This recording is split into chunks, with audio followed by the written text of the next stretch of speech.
Fala, meu povo lindo! Tudo bem com vocês? Professor Bruno do canal Aprender História. Estamos de volta em mais um ano com mais desafios, com mais aulas gratuitas, mais resumos, tanto em aula gravada quanto em PDF. Para você que ainda não sabe, sempre que temos uma aula resumo como essa, temos também o resumo em PDF aqui embaixo na descrição do vídeo. Só fazer o download inteiramente grátis para te auxiliar no processo de estudo, seja para sua avaliação do dia a dia, do trimestre, ou seja para um preparativo para o Enem ou para algum tipo de concurso público. Então é isso, galera. Nesse momento que eu estou gravando essa aula, estou com Covid, graças a Deus, já saindo desse período de quarentena, graças a Deus e à ciência, com 3 doses de vacina no braço. Tô 100%, nenhum tipo de sintoma. E é isso aí, galera, com todo aquele entusiasmo de início de ano, bora para nossa primeira aula, nosso primeiro resumo de hoje, que é sobre a expansão marítima. Mas antes de iniciar a aula, eu peço apenas que você se inscreva no canal, deixe um like no vídeo aí e deixa aqui embaixo nos comentários qual é o tema que você quer ver no próximo vídeo, beleza? Valeu!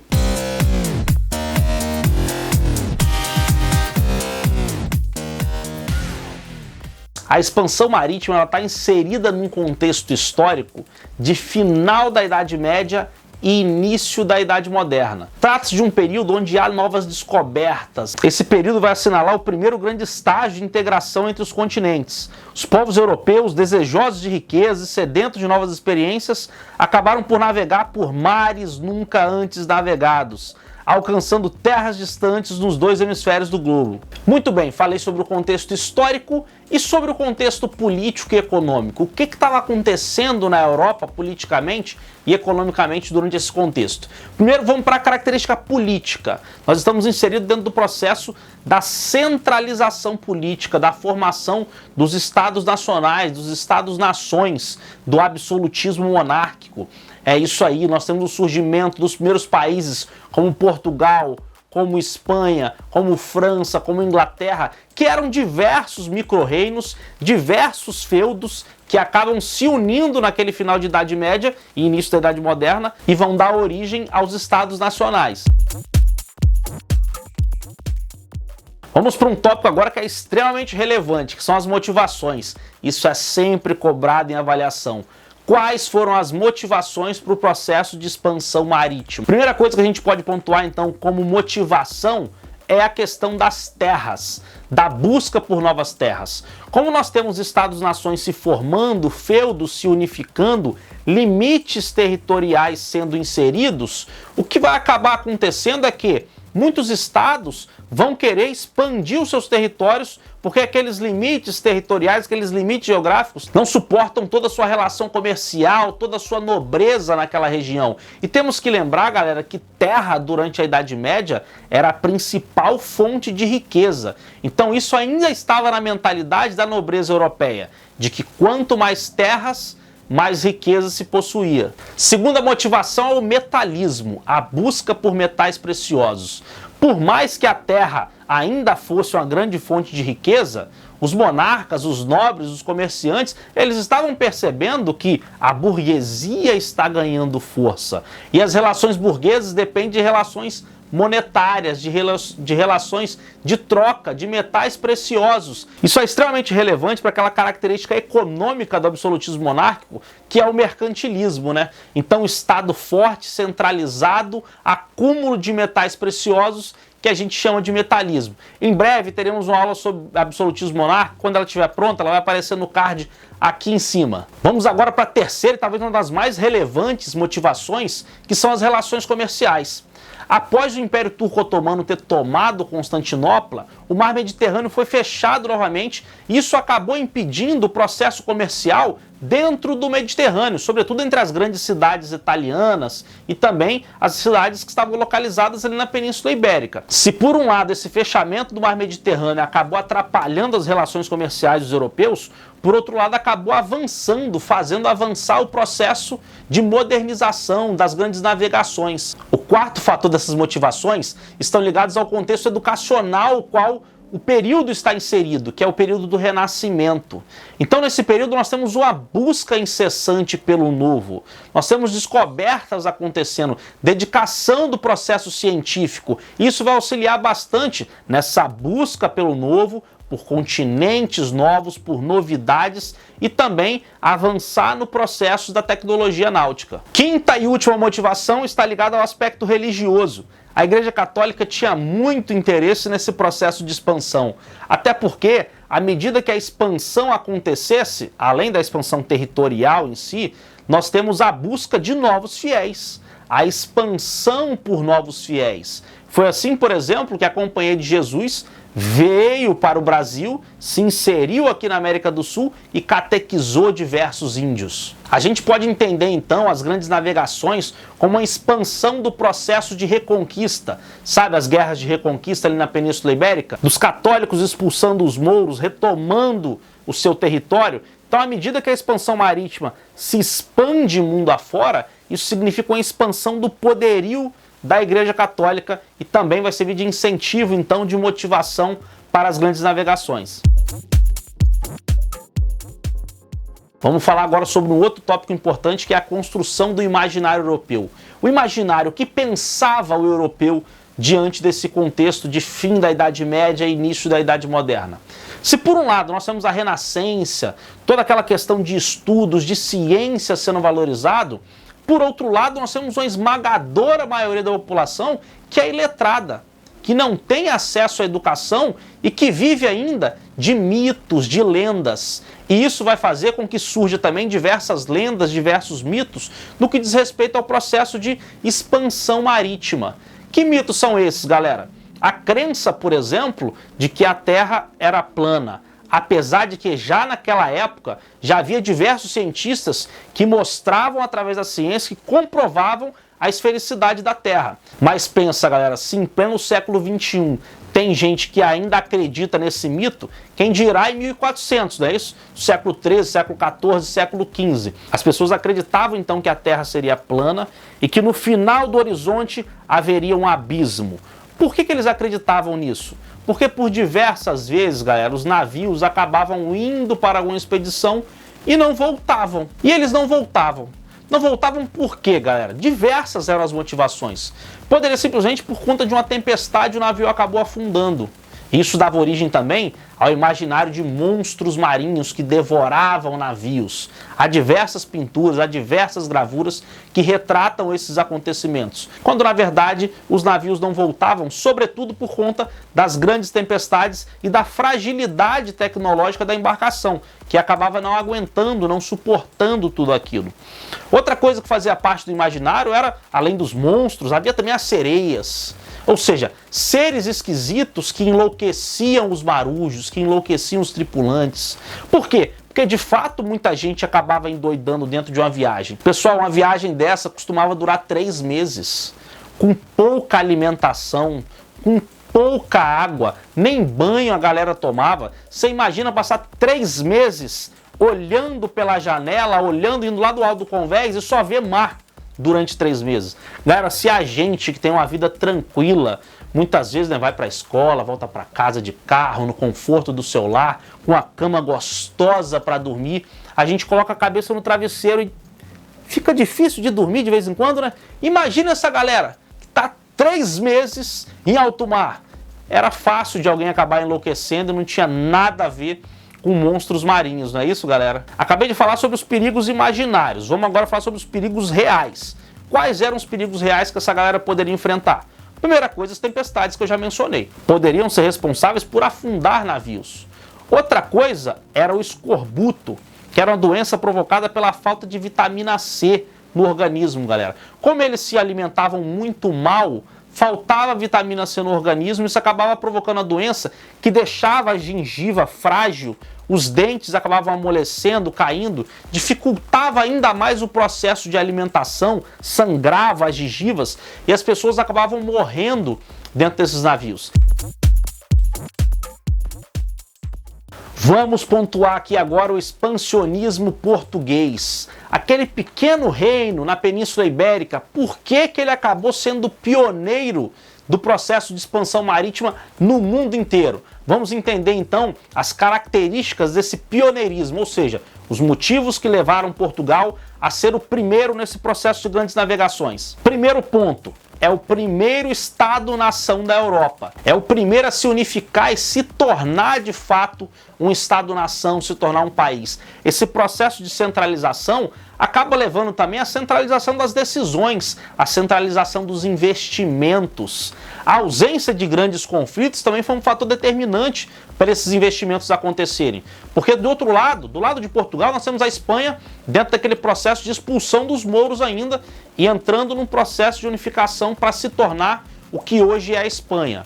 Nós temos, por outro lado, França mais em cima e Inglaterra, que estão se degladiando na Guerra dos 100 Anos. Enquanto isso, os portugueses tiveram sua centralização em 1383 na Revolução de Avis e estão mais tranquilos politicamente para fazer investimentos comerciais. Outra característica do pioneirismo português é a localização geográfica. Galera, dá uma olhada nesse mapa.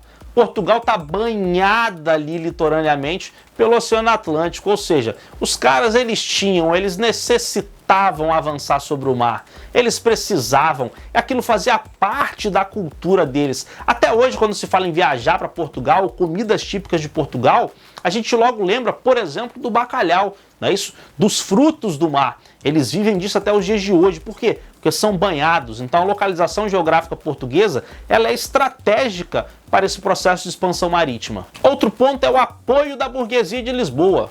A burguesia de Lisboa via com bons olhos esse processo de expansão, porque lucratividade poderia aumentar. Eles estavam vendo que havia muito lucro nas especiarias na região das Índias. Só que o mar Mediterrâneo está fechado. Eles têm que buscar uma alternativa para buscar aquelas especiarias e conseguir altos lucros com essa especiaria. Quais são as duas formas de você conseguir então chegar até as Índias na mentalidade deles nesse momento? A primeira é contornando o continente africano, naquilo que foi conhecido como périplo africano, ou dando a volta ao mundo, que é o que Cristóvão Colombo vai tentar fazer, né? Já que a Terra é redonda, então podemos dar a volta ao mundo e chegar até as Índias. O último ponto são os conhecimentos náuticos dos portugueses. E aqui tem uma polêmica. Primeiro, esses conhecimentos náuticos eles foram adquiridos no decorrer de centenas de anos, sobretudo depois do contato com os mouros. Os portugueses aprenderam muito com os muçulmanos nesse processo. Outro ponto de atenção aqui se diz respeito à escola de Sagres. Criou-se todo um mito de que havia uma escola de conhecimentos náuticos na cidade de Sagres, onde haviam professores que se dedicavam ao estudo do conhecimento náutico. Na verdade, tudo indica, né, segundo as fontes históricas de hoje, que essa escola, de maneira estrutura física, ela nunca existiu. Na verdade, a cidade de Sagres acabou se tornando um grande centro de troca de ideias sobre conhecimento náutico, mas nunca chegou a ser uma escola propriamente dita. Vamos agora falar sobre as etapas do processo de expansão de Portugal. Como que se iniciou esse processo de expansão? Começou em 1415 com a conquista de Ceuta, que era uma cidade localizada no atual território do Marrocos, norte do continente africano. Logo depois, em 1419, nós temos os portugueses conquistando a ilha de Madeira.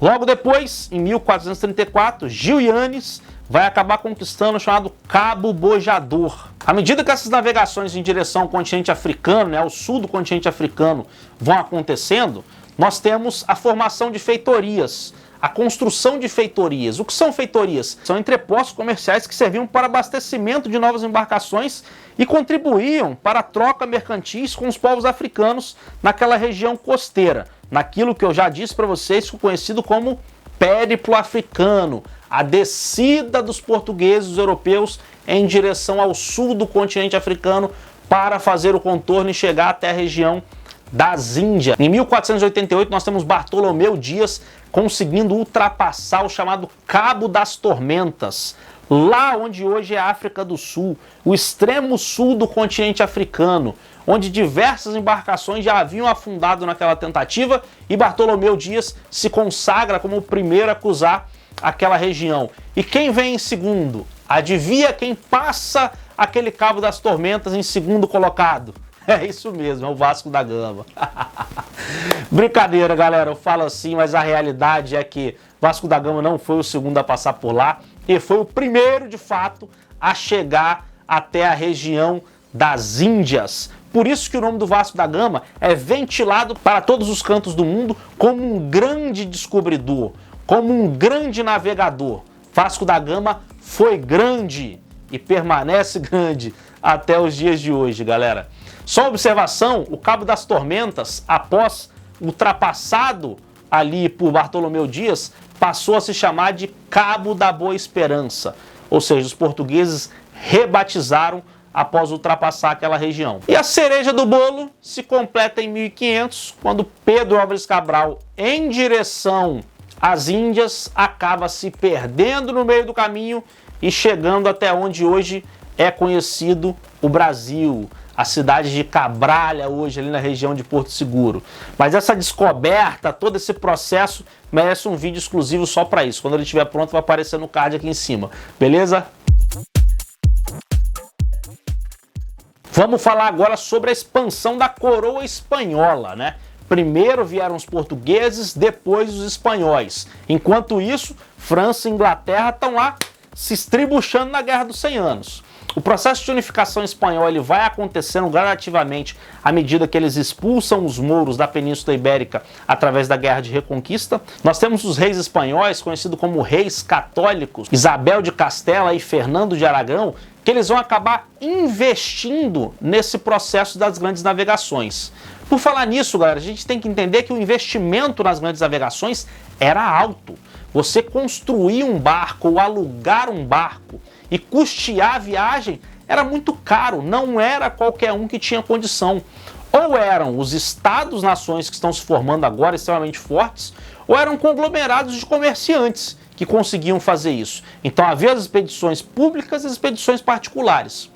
Por exemplo, Cristóvão Colombo, que ele é da região ali da Península Itálica, ainda não havia Itália naquele momento, então Colombo, apesar de ele ter feito parte da descoberta espanhola, ele não era espanhol, ele era genovês, cidade da Península Itálica. Ele vai buscar investimentos na Península Itálica e não vai encontrar. Primeiro que a ideia dele é meio à frente do seu tempo, né? Ele quer dar a volta ao mundo. Muito achava que ele era louco. E não vou investir num cara louco. O investimento é muito alto para isso. Mas ele vai conseguir esse investimento lá com os reis católicos na Espanha. E vai partir numa viagem de 3 meses em direção oposta para dar a volta ao mundo, supostamente, e chegar às Índias. Mas do meio do caminho tinha uma pedra. Na verdade, tinha um continente no meio do caminho. Que continente era esse? O continente americano.